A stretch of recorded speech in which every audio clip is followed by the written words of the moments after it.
Welcome. Thanks for joining us today. So before we get started, like in previous sessions, I just want to ask that you not do any audio or video recording. You don't have to put your phones away. In fact, we encourage you to tweet with the hashtag #DawnOrDoom. And without further ado, I want to introduce Bret Swanson, who is the president of Entropy Economics, a research firm focused on technology and the global economy. And today, Bret will present a talk titled Economics of Advanced Technologies. Please join me in welcoming Mr. Bret Swanson.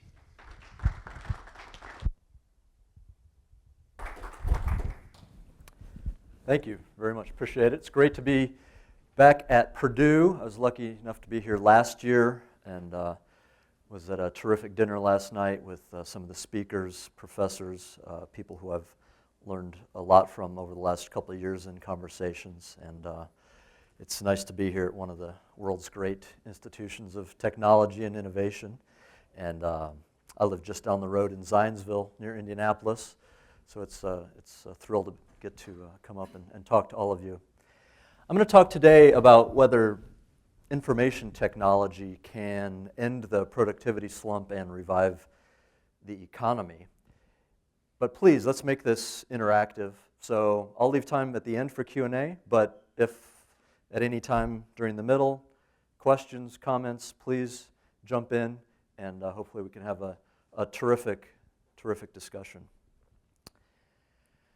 So why do I talk about ending the technology, the productivity slump, and reviving the economy? After all, the last 2 days we've been talking about all these amazing technologies and innovations, and a lot of times we think, as I think the subtitle of the conference says, is technology moving too fast for us to understand?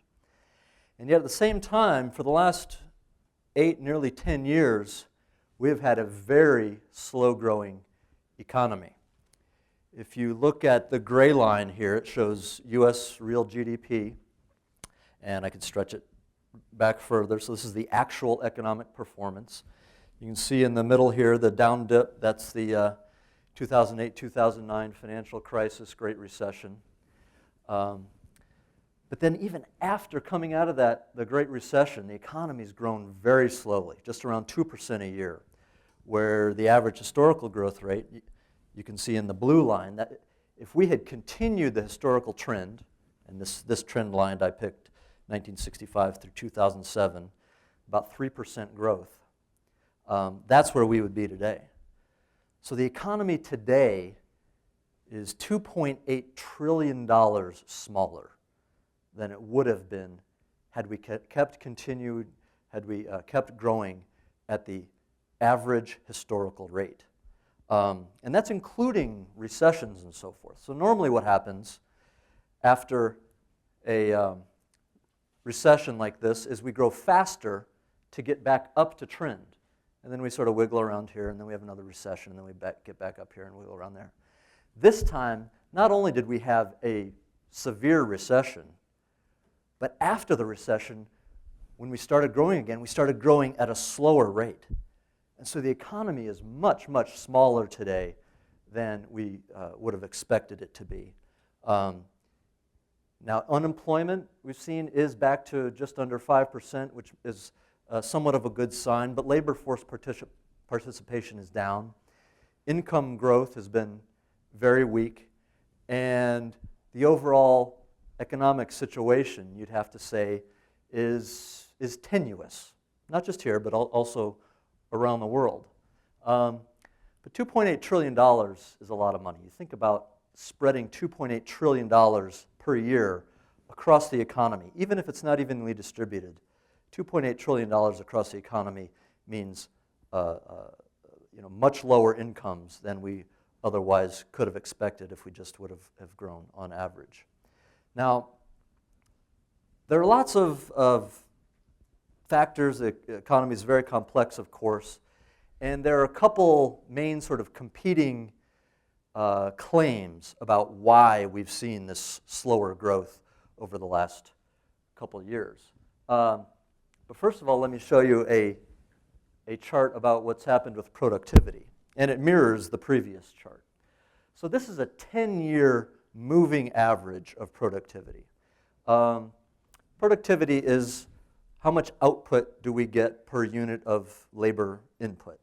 So over time, as productivity grows, as we do more with the same amount of resources, as we can create more output with the same amount of labor, the economy grows, incomes grow, overall standards of living grows.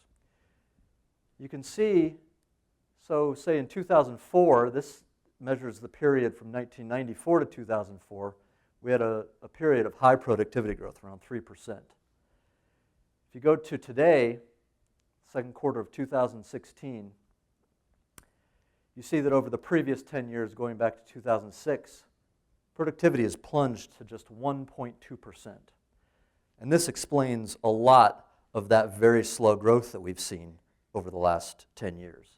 This slow productivity explains why the economy is nearly $3 trillion smaller than we could have expected it to be if we'd maintained our historical growth rates. So what are sort of the common explanations for slow growth, for slow productivity? One of them that's sort of been popularized by Larry Summers, former Treasury Secretary, former National Economic Director, Harvard professor, super smart guy, is what he calls secular stagnation. So he thinks that after the financial crisis, there has been a persistent, sorry about the misspelling, and global shortage of consumer demand, probably connected with deleveraging, which means that it requires less capital investment to meet lower consumer demand, and we get less capital investment, it yields less productivity growth. That's sort of one theory that's going around. Some people think we need easier monetary policy to try to buoy consumer demand. Larry Summers says we need more infrastructure investment to create more jobs and thus more consumer demand. Another main explanation for this argument is what we can maybe call a technology bust. So starting about 5 or 6 years ago, another really smart guy, Professor Tyler Cowen from George Mason, wrote a book called The Great Stagnation.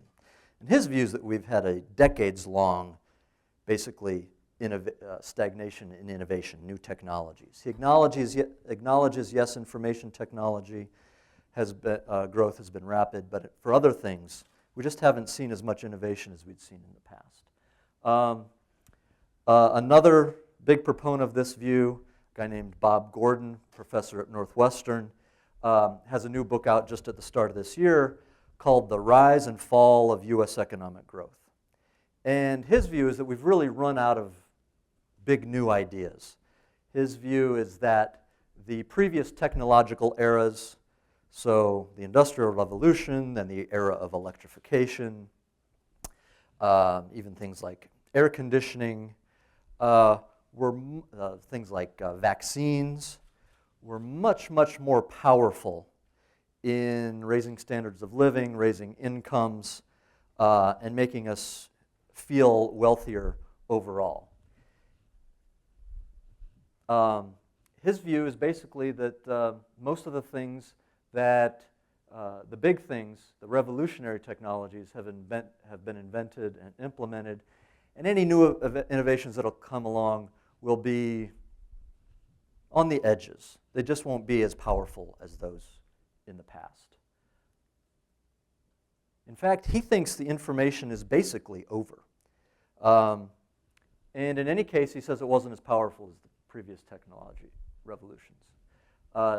One quote from him, he says, information technology just doesn't spread across the economy and thus have the type of economic impact that, say, the way electrification spread across the whole economy 100 years ago. He says, we don't eat computers, we don't wear them, we don't drive to work in them, and we don't let them cut our hair. So his view is that the information revolution is basically confined to just sort of the digital industries, and that we can't really expect that much more from it in terms of impact on the economy.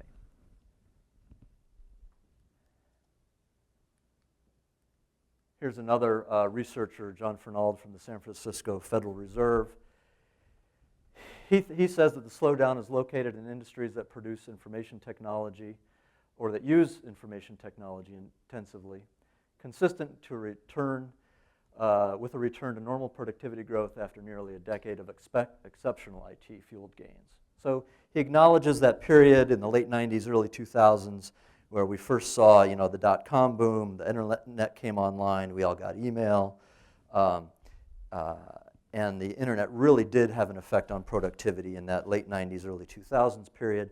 But he says that was an aberration. Now we've come back to earth, and IT is not going to give us those type of gains again.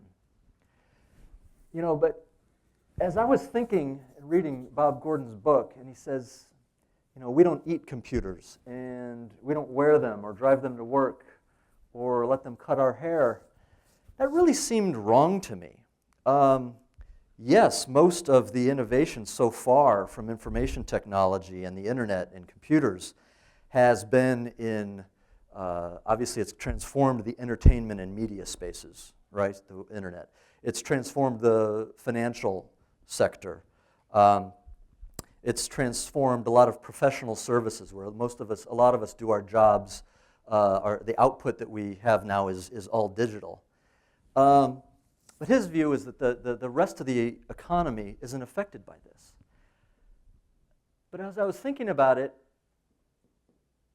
in fact, we are starting to eat computers. Whether you think about the revolution in agriculture, where farmers are using satellites and GPS and bioengineered crops to dramatically increase crop yields, we do eat computers now that we can eat a pill with a camera and sensors in it that goes in and monitors our intestines and gives pictures and data back to the doctor. In fact, we do, and we increasingly will, drive to work in computers. There's just an article a couple days ago talking about how the cars coming out in the next couple of years will be the most powerful computers you will ever own, with hundreds of microchips and sensors in them, and eventually autonomous cars. You think about whether we wear them. Well, of course, we're starting to wear them, whether it's simple things like Apple watches or Samsung watches or many of the others. You think about all the implantable and wearable devices that will be coming down the road. So we, in fact, do wear them. And I would venture before too long, they will be cutting our hair. Coop hair is going to be the first guinea pig. And so that's what I want to talk about a little bit more today, is my view about how information technology can, in fact, spread to the rest of the economy and, in so doing, produce an economic revival. So here's some new research that I did with colleague Michael Mandel. And if you break out the different industries, you can learn a lot. So we just broke out the industries between digital and physical. So digital industries are those ones that I was talking about earlier. Internet, publishing, finance, computers, communications, and so forth. And the physical industries is everything else. So it's healthcare, education, transportation, manufacturing, retail, wholesale, huge part of the economy. And here you can see the huge disparity in how much the digital industries invest in information technology and software, and how relatively little the physical industries invest in information technology and software. And the gap has only widened over time. Now, if you look at the next chart, you'll see nearly the same thing. Here you see productivity growth broken down. Remember that second chart I showed you, where productivity growth has only been, the 10-year running average is only 1.2%. Well, here you can see that productivity growth in the digital industries has actually grown very fast over the last 15 years. It's actually the physical industries where productivity growth has been hardly just more than stagnant. And this is the real problem. This is why overall productivity growth and why overall economic growth and thus income growth has been so weak over the last 10 years in our view. So this is really what we want to focus on. How can we boost productivity in this part of the economy? By the way, digital industry is about 20% of the economy. Physical industry is about 80% of the economy. So you can see if you have slow productivity growth here, that's going to hold down productivity growth across the entire economy. Here's where we define digital industries and physical industries. Our view is that a number of these digital technologies, we're finally figuring out ways to apply these to the physical industries. If you think about it, it was relatively easy to apply digital technologies to industries that were already information intensive. So entertainment, news, content, finance.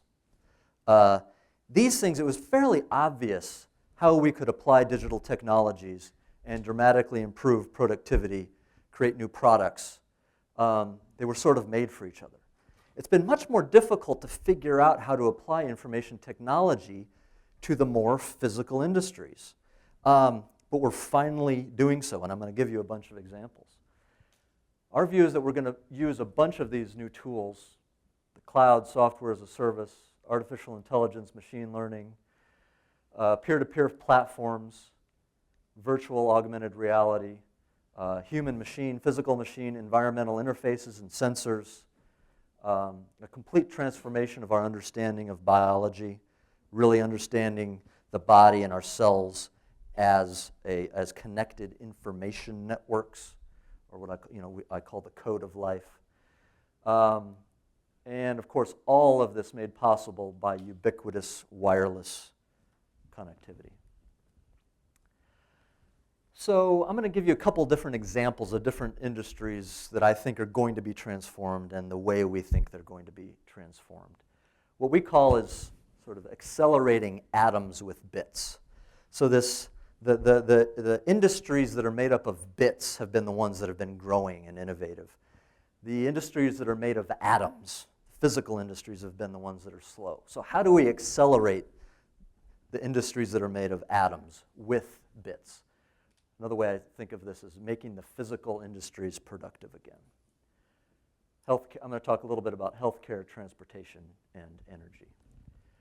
First of all, healthcare. This is probably our biggest problem, but for the same reason, it's also our biggest opportunity. So if you look at healthcare productivity, here are the digital industries again, productivity, like that other chart I showed you. Here are the physical industries, this time excluding healthcare.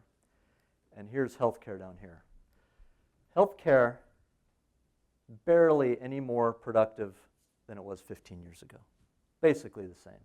This is the reason for the crisis in healthcare costs and spending today, and a number of other things. So it's significantly worse than even the other physical industries. And because healthcare is a seventh or a sixth of our entire economy, going, the government projects to 20% of the economy, a fifth of the economy by 2025. That's a huge weight, a huge burden on the economy when that portion of the economy is basically not getting any more productive from year to year. So a very famous economist named William Baumol, 3 or 4 decades ago, talked about healthcare and education, basically those two industries, maybe a few others, as being inherently unproductive. What he called, they had the Baumol's cost disease. He said that they were just inherently labor-intensive, and there was basically nothing we could do about it. And he's been proved right for the last 3 or 4 decades, at least apparently so. And yet I think there is something we can do about it, and I think there are a couple examples of why healthcare, if we change the structure of the healthcare market, can become productive in a number of different ways. Here's a chart about some examples of healthcare markets that are, in fact, very productive. So if you look, here's a price index. You've seen the main total medical care consumer price index up here, the green line. You see the overall economy consumer price index here, the red line. So you can see, as we all know, medical care, healthcare costs have been rising about twice as fast as overall inflation for the last several decades. But if you look at some sub-markets within healthcare, cosmetic surgery, LASIK eye surgery, these things are doing much better. They're actually rising in price slower than the overall price index and much slower than overall healthcare. These two markets happen to use technology more intensively than overall medical care. And there are some other special factors about this, which is why I think they innovate, because they have to innovate. These are much more competitive markets. Cosmetic surgery, LASIK surgery are mostly cash or out-of-pocket businesses. They are mostly not paid for by insurance, and therefore these markets have real prices, and therefore consumers are paying real dollars out of their own pockets for these things. That means that doctors and technologists and the offices that administer these healthcare services have to be much more productive. They're much more competitive markets. So they have to use technology, whether it's the LASIK eye machines that do the surgery, whether it's office technologies, whether it's the way they organize their practices. They have to be much more productive, and so they are. So they invest more in IT and in the technologies that perform these surgeries. These are just two examples of others. I think about, I've got 4 kids, and we're now on our 7th set of braces among them. I go to the orthodontia office, and this thing is a well-oiled machine. They intensively use information technology. It's very inefficient. They get people in and out. They use amazing 3D modeling technology to model the kids' mouths. They use 3D printers to print appliances for the kids' mouths. Again, it's an example of a healthcare market that works, that is productive, that is innovative. And my view is that we can make a much greater portion of the healthcare market like these other markets. I wrote a paper last year called The Appification of Medicine. It's on my website, that sort of laid all this out. And I saw 4 big trends that, in my view, will help transform healthcare into an information industry. Sort of smartphones and personal technology, which will be terrific for diagnosing and collecting all sorts of data about our health and our bodies and our environments. Big data, social data, once we collect millions of observations and data points about all of our own health and pool them with billions of people across the world, the way that will allow us to make correlations and will allow researchers to have far more data to build creative new treatments and so forth. And then this is the one I talked about, our new understanding of the code of life. So about 15, 16 years ago, when we finally decoded the human genome, was a monumental event. But for a few years, people were maybe underwhelmed that we all of a sudden, hadn't magically cured cancer right away. There were a lot of big promises at the time. It's taken us a while to understand what all this information means. It's much more complex than we ever knew, but we're finally starting to really understand these information networks in our bodies. the way that DNA and RNA code for proteins and the way that proteins interact with each other. And we're finally seeing some really amazing breakthroughs using our understanding of biological information, whether that's in immuno-oncology, whether it's in being able to sort of reprogram DNA in ourselves, almost like we would program a computer. I think before too long we'll actually be able to manufacture artificial organs. We're doing that already with animals. This is a huge conceptual breakthrough. And then the application of the business of healthcare, which is what I talked about in the previous slide, which is making healthcare, which is a bloated, stagnant industry of big organizations, big insurers, big government, making it more like an innovative, thriving, vibrant, agile industry, which we're used to in other parts of our economy. Let me move on to transportation. So we're just starting to get the first sort of data from the way that Uber and Lyft are changing the taxi cab market, the personal transportation market. And you can see that Uber, this is on the side here, percent of miles driven with a passenger. Basically, the efficiency of Uber is far higher than taxis. Uber drivers spend a far larger percentage of their time driving somewhere where they need to go compared to taxi drivers. This is a much more efficient use of capital and a much more efficient use of the driver's labor. Not to mention, this doesn't capture what it does for all of us, the convenience and productivity in our daily lives. But you can only see what it does for consumers by the huge numbers of trips that Uber and Lyft are reporting across the nation and across the world. This is a way, a very simple way, that transportation is being made more productive with information. Again, transportation, among the most physical of industries, right? And this is only the tip of the iceberg. Obviously, we have various levels of autonomous vehicles that will be coming down the pike. We are already starting with technologies such as lane avoidance and, say, Tesla's autopilot, which allows you sort of,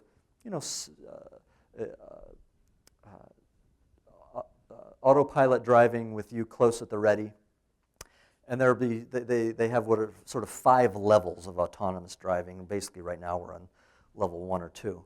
But over the next 10 to 20 years, we'll make huge strides in autonomous driving. All the big tech and auto companies are working on it. So you think about what that does to personal transportation, and then you think about what it does to moving freight. Think about all the truck fleets and so forth. That will be a revolution as well. Huge productivity boost in the trucking industry, which hasn't seen much productivity gains in quite a long time. A third area where we're starting to see how information can transform what is a very physical industry is energy. So the top line here is total natural gas produced in the United States. And then just in about 2007, this new technology came online. Our ability to find, explore, and make productive shale formations. We'd known about shale for at least the last 100 years, that it was a very petroleum-rich substance in the earth, but we didn't know how to get to it, to find it, and to tap it efficiently, cost-effectively. Shale gas and shale oil have, in large part, not completely, but in large part, been an information technology story. So yes, we do these amazing things, drilling down miles into the earth and drilling miles horizontally, so horizontal drilling and hydraulic fracturing. Those are 2 essentials of this. But another part of this has been information technology, using 3D modeling and cloud computing to process the massive amounts of data that these geological formations produce so that we can find exactly where the shale formations are, so that we can angle our drills to exactly the right spot, so that we can fracture the shale formations in exactly the right place to produce oil and gas very cost effectively. So you can say that today's low petroleum prices, low energy prices, which are a boost for the economy, are a big part, are in big part because of IT's impact on the energy industry. And we're only going to have more of this going forward. We have probably hundreds and hundreds of years worth of now easily exploitable petroleum reserves that we weren't able to get at before because of the cost. I have a question. Yeah. What about, did you take into account in your cost of the price, the environmental price of that? Well, this is just millions of cubic feet produced. So this graph just shows how much is produced. If you look at the price at the pump today, no, that doesn't take into account. That's obviously another topic for maybe another day. I just wanted to point that out. Oh, sure. The real cost is a little different than the chart. Right. Well, yes. Again, that's another big, a huge debate. Well, but is it really a debate when it's still the total cost? I mean, the total cost is, it's the real cost. I mean, granted, there's debate surrounding those topics. That's not what I'm referring to. I mean, I'm not saying whether I'm pro or con the cost. I'm just saying there is still a real cost. You know, like it or not, there is still a total cost. That your chart's not. Right. I know there have been lots of attempts to quantify what they call the social cost of carbon. I think most of those attempts have been not very successful, although the attempts are certainly there. My point was the way that information technology can dramatically change what is traditionally been a very physical industry. But I'll actually address your point by saying that United States carbon dioxide emissions this year will be lower than they were in 1988. Do you know why? Because natural gas. Because natural gas is displacing so much coal. Because it's so cheap and so abundant. It has taken over so much of the electricity generation in the United States that our carbon dioxide emissions, if you're worried about that, are lower than they were in 1998 and 2016. So in fact, this has been a huge boon for those worried about carbon dioxide. I'm going to skip past this one.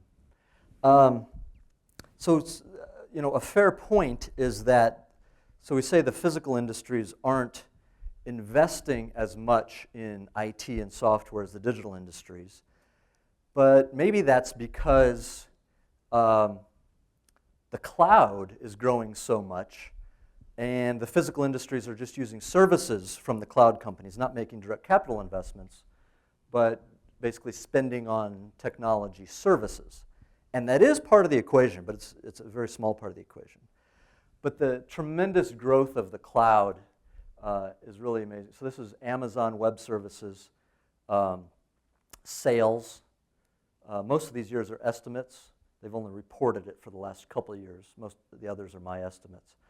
But you can see the amazing growth basically from, in 2006 when Amazon started this business. We thought, what is Jeff Bezos, this online bookseller, doing trying to sell excess computer and data storage capacity to people? This just didn't seem to make much sense. And today it's an absolutely enormous business. It'll be about $12 billion this year. You can see it for some of the others just in the last couple weeks. Google said that it's going to hire 1,000 new engineers for its cloud operations. Microsoft just said that it is on pace to invest about $10 billion in its data centers in 2016 for its Azure services and other kinds of services. And we have seen an uptick, if you look at the data, in physical industry firm purchases of technology goods and services, especially if you look at the subdata in the transportation and energy sectors. So you can actually see the energy companies and the Ubers and Lyfts, their spending on cloud services is actually moving the data. Now the thing is that spending by physical industry firms on technology goods and services is still very, very low. Our view is that there's a huge amount of room for them to increase their information intensity. But we're starting to see some good signs in some of this data.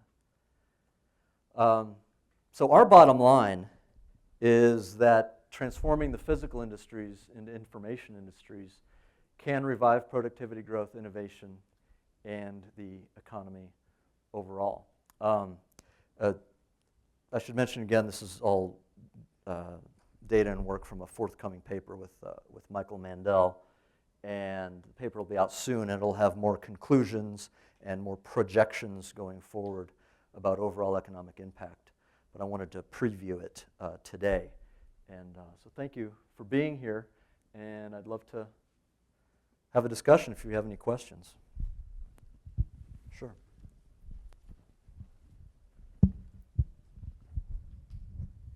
One thing I don't see addressed, and I don't know if you've studied, is industry being accepted from the employer standpoint and investing in these things and hiring people with these skill sets. Is that something you've looked at all? It's a huge factor.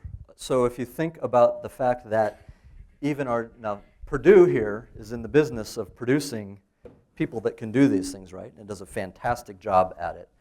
And even so, the digital industries, which are only a small part of the economy, still have a shortage of workers with a lot of these skills. So if you think about then the rest of the economy becoming information-intensive industries, there's no way we're going to have enough people to do these jobs, at least not today. And so yes, our educational policies, our workforce policies, our immigration policies, all are important factors in building the workforce that can both take advantage of these opportunities and make these things happen. So it's a big challenge. Is that what you're referring to? Well, and are employers really looking for people who can do these things? Oh yeah, I mean I think so. I mean if you look at the way that the digital industries have grown, the employment growth in these industries over the last 2 decades has been strong. Now the fact that they're still a small part of the economy means that they haven't been able to move the needle as much as if the rest of the economy does this as well. But I think there's a real hunger for people that can with these skills. I'd like to follow up on that. So this isn't new. So there's been a shortage of technology specialists for a long time. So I was wondering, is it like just a policy issue? People are not being taught these things, or is it like a mismatch of some sort? Why is there like a continual shortage? That's a good question. It's a big question. How much of it has to do with educational system, how much of it has to do with immigration policy, how much of it has to do with cultural factors. It's obviously we haven't, the United States has been able to lead the world in these digital industries for a reason. We've been able to find people, whether here or from all around the world to come here, whether it's Silicon Valley or anywhere else, to build companies, like all of our successful Silicon Valley firms and many other technology firms. So you'd have to say we've been somewhat successful, but we still can't find enough. We want more, and so I'll leave that to the real workforce and education experts. I guess you'd have to say we've been maybe more successful than a lot of places around the world, but I think there's still real room for improvement to make sure we have the human capital to make this possible.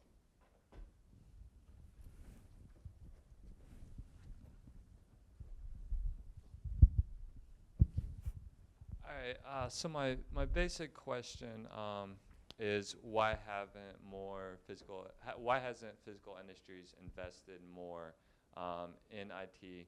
And one thing that I kept kind of thinking about during the talk is, I'm going to butcher Clay Christensen a bit here. Is like his theory is that some of the financial metrics are slightly off, so now people are investing more in sustaining innovation because their metrics look better that way rather than investing in more disruptive innovation. Do you kind of see that as part of why people haven't been investing more in IT, or are there other factors as well? I think that's a great point. He wrote a great paper, gosh, is it 2 years old now? Talking about that very point about how not nearly enough capital is going into what he would call either disruptive innovations or big technological leaps, and exactly just like you said, putting more into sustaining innovation. And I think there's a lot to that. My view is that a lot of these industries, so we talk healthcare, education, manufacturing, transportation, even housing, construction, et cetera, there's some special things about them that are different from the digital industries that have been so successful over the last couple decades. So you think about the digital industries, the internet, computers, smartphones, software. These industries are basically a wide open field of experimentation and entrepreneurship and trying wild new ideas. Lots of new lots of startups, which is often where you get to try crazy new ideas rather than big firms which have to make bets that are more safe, like sustaining innovations, right? Now, why have these digital industries, why do they exhibit more entrepreneurship, more experimentation, more investment in sort of unproven ideas?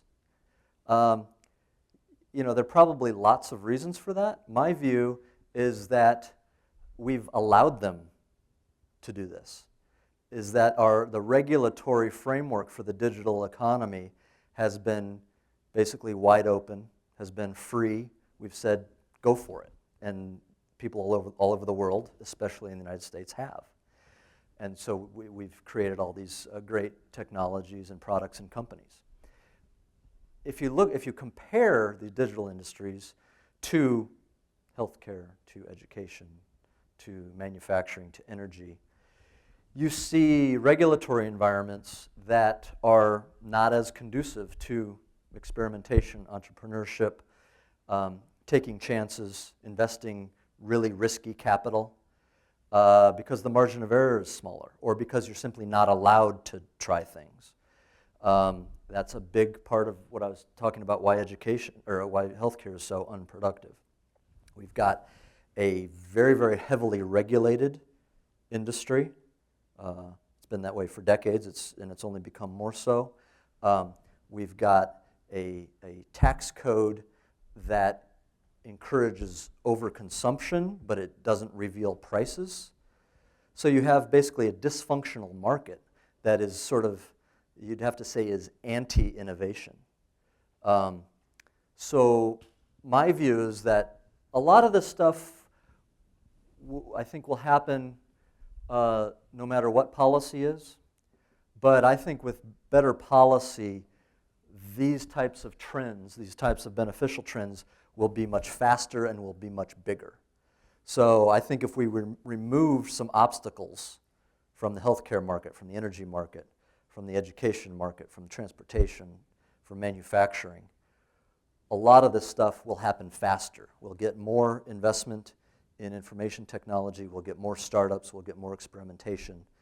And that's where, you know, the surprises that lead to growth and productivity come from, is when you're doing things with no guaranteed outcome. If all you have is big firms in big industries and big institutions doing things, you're probably going to get people that are making decisions at a slower pace, that are more careful, that are more reluctant to expend risk capital and so forth. Not always true. The big firms and so forth do make innovations.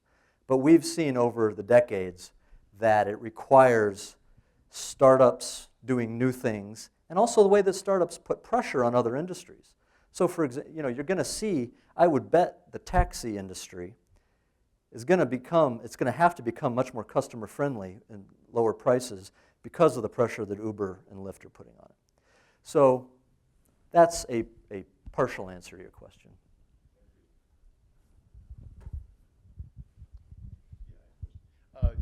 You kind of touched on it in your most recent answer, but GE, what do you think about the pivot or the transformation that they're making to do some, you know, digitizing of their physical infrastructure? Yeah. I didn't mean to cut you off. No. Okay. Yeah, that's a great example of the way a, you know, traditional physical economy firm, or at least we think of them that way. Obviously, they've got their financial arm, but you know, making jet engines and turbines for natural gas electricity plants and all the other things that they do, appliances,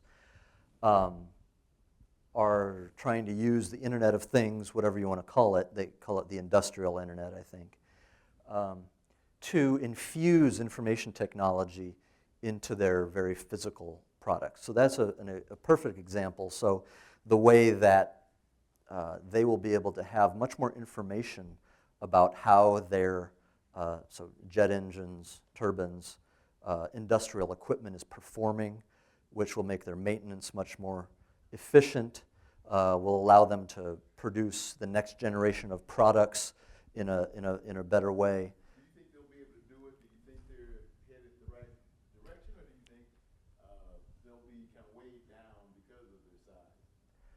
Or are they so large that they can do some things that startups just couldn't do? Well, that's true too. I mean, big companies like that can afford to make you know, very large investments, and when they do, they can really pay off in a big way. You know, I didn't mean to say that only small startups can innovate. Big companies can too, and they certainly do. And I think it's an important project that they're on the path right now. I mean, I don't think, you know, we're starting to get the first evidence about what actually the Internet of Things can really do. I don't think we know yet exactly what kind of financial returns will be. We have some projections, but it's still early. You know, all of these things, whether it's big data or Internet of Things, there are a lot of buzzwords that are thrown around, and some of it's hype, and that's fine. Some of it turns out not to be as powerful as we thought, and other times, you know, it's entirely real, and we look back years later, like, you know, with the iPhone, and it's completely transformed the world economy. And so I think there's a lot real there. I can't tell you with any more particularity whether GE specifically will make it work.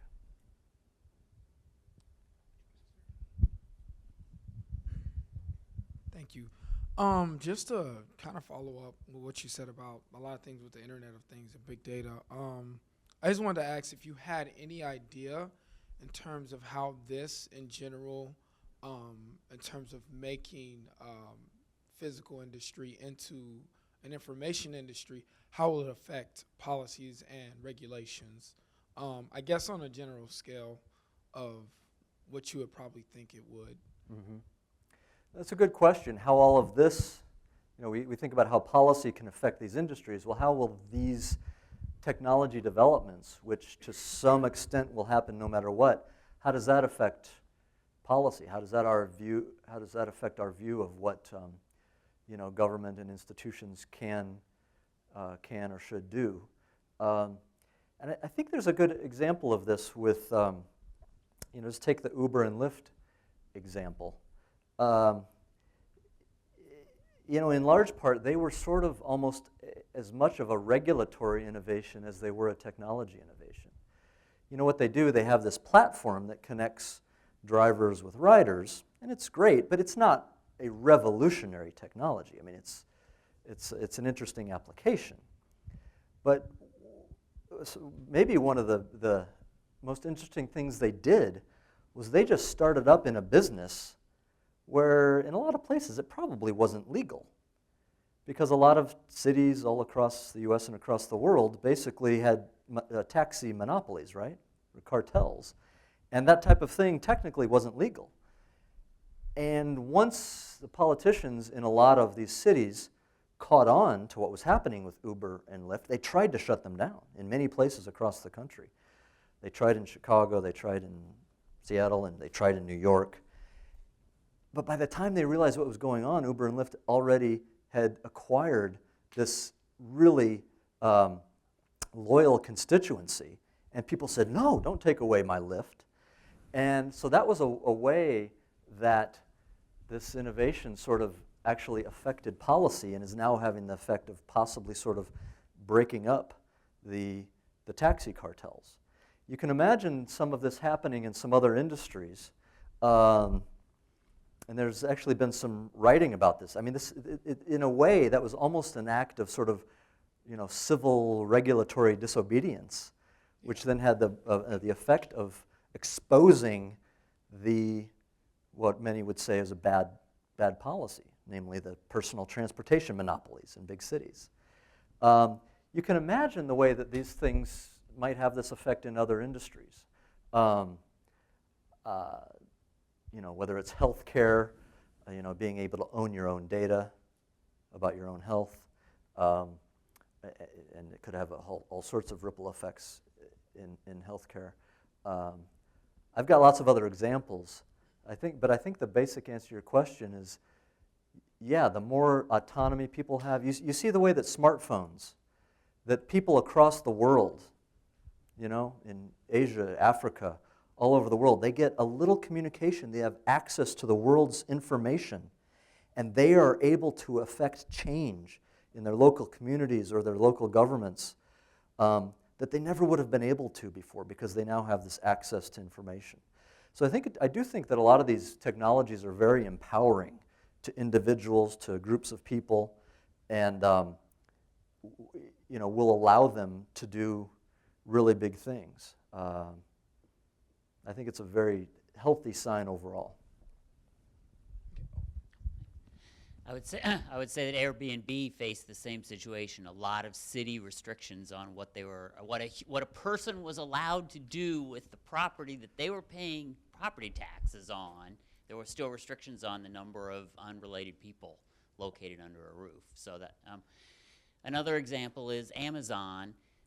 In 5 years, could deliver. You have driverless trucks taking things, all over the country, and then that last mile or that last 10 miles done by drone. But right now, that's not allowed. Neither of those things are allowed to do, and they're going to be, Amazon and other companies are going to have a lot of restrictions to fight, a lot of government policies to change, and it depends. Is Amazon and the other companies going to have to force that change, or will voters make that change themselves? Great point. Drones is another terrific example of policy that's really going to, there are going to be some difficult choices. A case where technology is going to force a change in policy to one degree or another. And the FAA is grappling with this right now. I've got some terrific friends that are doing research in this area about what are the rules going to be for drones. There's some other countries that are being more lenient on it than we are. I think, but it's a terrific point. And obviously there are legitimate, public safety concerns. But a friend of mine likes to talk about what we call sort of the realm of permissionless innovation. And that's why the digital industries have been so vibrant and innovative, is because they've basically operated in an environment of permissionless innovation. You don't have to go and ask permission to somebody. Now, a lot of these things have, maybe they don't have the public health possible impacts that drones do. But anyway, my view is that we should, if we want progress, if we want economic growth, if we want innovation, the playing field should be tilted towards permissionless innovation, not tilted towards you must get permission to try new things.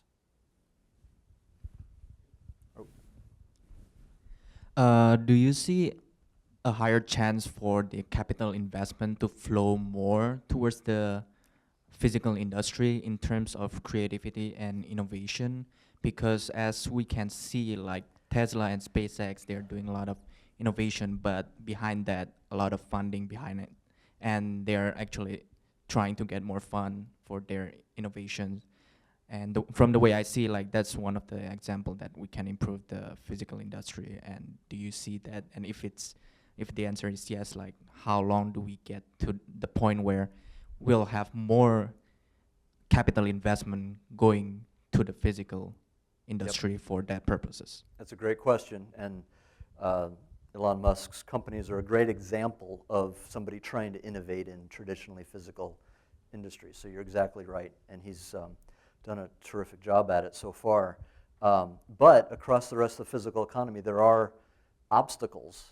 One of those obstacles, I think, to making big capital investments is our tax code right now. So we've got the highest corporate tax rate in the world, which keeps a lot of our companies, whether they're pharmaceutical companies, whether it's Apple, whether it's GE, whether it's a lot of our industrial companies, it prevents them from bringing profits from around the world back to the United States to reinvest in the United States. They're basically forced to keep, I think it's, more than $2 trillion overseas right now. So fixing the corporate tax code could be one of the most powerful things that would encourage more capital investment here in the United States. And we would not lose any money by doing it. I mean, we're losing money today. We're sort of shooting ourselves in the foot with our tax policy. That's one thing we could do. The other thing is just reducing the regulatory risks to making these big investments. So obviously on the venture side, that's one thing where people are investing millions of dollars. People want to invest tens or hundreds or billions of dollars. Those are big decisions, and when you've got some of these other regulatory impediments, it's hard to do that. So I think overall, what we've been doing for the last, say, 10 to 15 years, the results, we just haven't been that successful. I think it's time for a new set of policies that can encourage, more capital investment from big companies as well as more startup investment at the low end. Maybe take one more. Are you seeing situations where labor is pushing back against it because they're afraid it's going to be too disruptive to jobs? Mm-hmm. Yeah, it's a great question. The flip side of productivity, which we all want, productivity leads to, innovation and rising incomes and economic growth. Some people view the flip side of that as productivity meaning fewer jobs. Now, in particular firms or industries, that is no doubt true. More productivity may mean you can produce with fewer people. But over the medium to long term, we've always seen that better productivity, better technology, better innovation actually creates more and better jobs over time, even as it displaces people in certain industries or certain firms. That's no doubt true. Over the long term, it's a huge net positive. But yes, you can go back to the example of Uber, where lots of taxi drivers would view that as a competitive threat. And you can even view in some places Uber drivers who say that in this sort of more individual, non-employee contract work economy, they say maybe we don't have the benefits that we'd like and so forth. So there's also that argument going on. There's, of course, counter-arguments saying this has created huge amounts of flexible jobs for people that want to do them. But I think there are going to be lots of these debates without trying to go through each one of them as these disruptive technologies make their way through these different industries. One of the things with healthcare is that healthcare has been in a generally stagnant economy over the last 10 years. Healthcare has been one of the biggest job producers, right? So you can view that as a good thing, or you can view that as a troubling thing. So for the people with those jobs, that might be a good thing. For the rest of us who are paying huge prices for healthcare, that's a tough thing. We want healthcare to be more productive. The idea is to get the whole economy across all the industries innovating, becoming more productive, and growing, so that the people that are displaced by individual technologies or individual innovations in various industries, so that there's enough growth overall that we can support them while they're retraining for a new job, so that there's enough growth so that they can move jobs quickly, so there are more opportunities. That's why economic growth, one of the reasons economic growth is so important, because you're always going to have people that are displaced. You want to have an economy growing fast enough that we can help them move to the next thing in a faster way. I think that's time for today. I really appreciate all of you coming. Thanks for having me to Purdue, and appreciate it. Thank you.